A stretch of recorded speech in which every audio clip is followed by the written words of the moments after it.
Hello, everyone. Average Joe here. Wanted to give you what may be my final update on my report about how I felt, how it's been being in ketosis.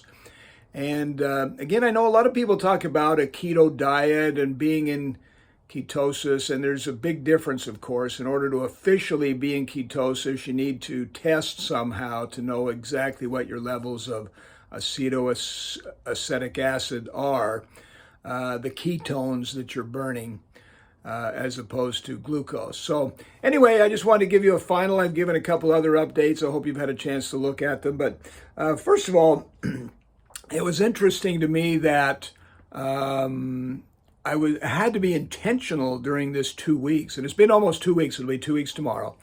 I had to be intentional as to what I ate. Normally, I haven't liked to do that. Like, I've never been a calorie counter or anything like that. But in this case, it was pretty important because I wanted to make sure that I was less than 20 grams of carbs every day to begin with. And then I was going to add some grams of carbs later on to see how that went, see if I could still stay in ketosis. So it was nice to be intentional. And it was cool to choose healthy too. I was in the process, instead of just trying to, obviously if you eat a lot of meat for the most part has zero carbohydrates, 0 grams of carbohydrates. And so I didn't want to eat too much meat. I concentrated mostly on vegetables. I couldn't eat any fruit because fruit has way too many carbohydrates. And so vegetables were number one, fat was number two, protein was number three. But it was really easy, if I was like at 19 grams of carbs and I knew I only had one left, it was easier to say eat some meat than it was to, eat some veggies, which I knew had, 2 or 3 or 4 carbohydrates. So, choosing what to eat and when, that intention was pretty cool too. And it has helped me a lot. Rather than just eating whenever, I had the notion to, whether I was hungry or not. Sometimes, I feel like a snack, even though I wasn't really hungry. That was my MO before doing this. And so this forced me to, no, I'm only going to eat this and this because this will add up to 20 grams and I need to stay within that. So I was very intentional about when and what I ate, and that was a really good thing. When we say, I've heard people say no carbs. I listened to a doctor say that for a year and a half he had no carbs. That can't be possible. He would have had to have been pure meat for that period of time.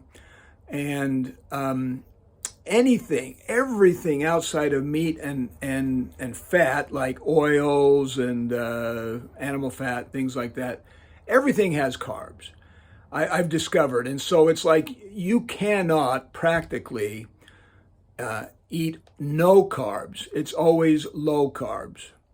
And so my experience was this. First of all, how did I feel? That was what I mostly wanted to talk about. I never got the keto flu, which was what a lot of people talk about. I expected it, never got it. I always felt pretty good, other than times a little fatigued and didn't have a lot of energy. But other than that, I never did get the keto flu. And let me go over some of the numbers that I finally ended up with. I shared some of these along the way. I started at 182 pounds exactly. I ended up, right now anyway, I'm at 173.1. That's a 9-pound loss in 13 days. Secondly, the main thing that I measured was my blood pressure.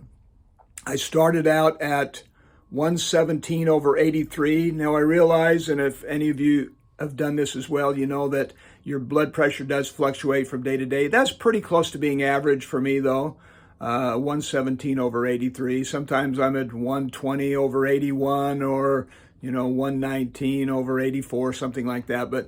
But basically averaging to about 120/80. This was 117/83 is where I tested.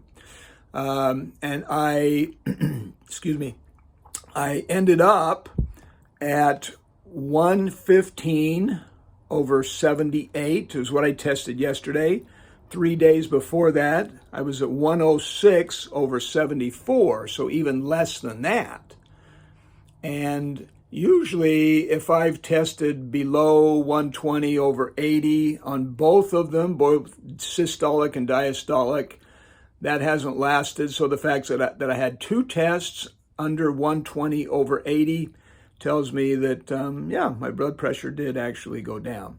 The other thing I wanted to show was my actual testing. I chose to use the urine strips as opposed to the blood test and the breathalyzer. I thought that would be the easiest.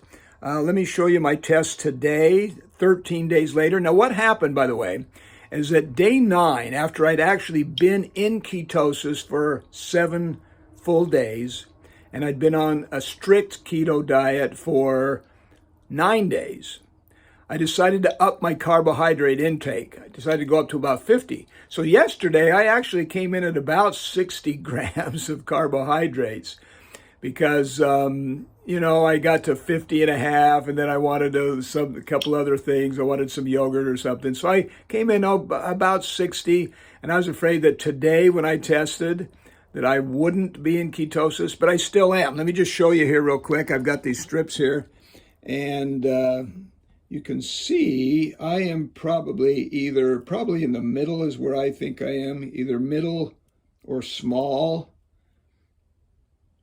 And but anyway, I think moderate maybe. And so I am officially still in ketosis, and things are looking good. I've for the most part, I've had a fair amount of energy. I mean, in fact, I've had a lot of energy. I noticed probably a little less stamina, maybe. That I like working out in the garden and things like that, where normally if I'd eaten more carbohydrates, I could work longer before I got fatigued. And it seemed like I got fatigued a little bit quicker than I did before. That's just a subjective observation. And so that's the only thing really. I felt good, haven't been sick. And I also wondered if I would have more energy. Haven't really had more energy, but I haven't had less. So that's kind of been my experience. I'm going to continue to do this on like, 50, 60, 70 carbs a day for a while. And I'll probably give another report after several days or a week just to let you know how it's been. But weight loss has been good. I feel good. Mentally, I feel good. It's been nice to be intentional about my diet. And overall, it's been a really good experience. So join me again later. Thanks.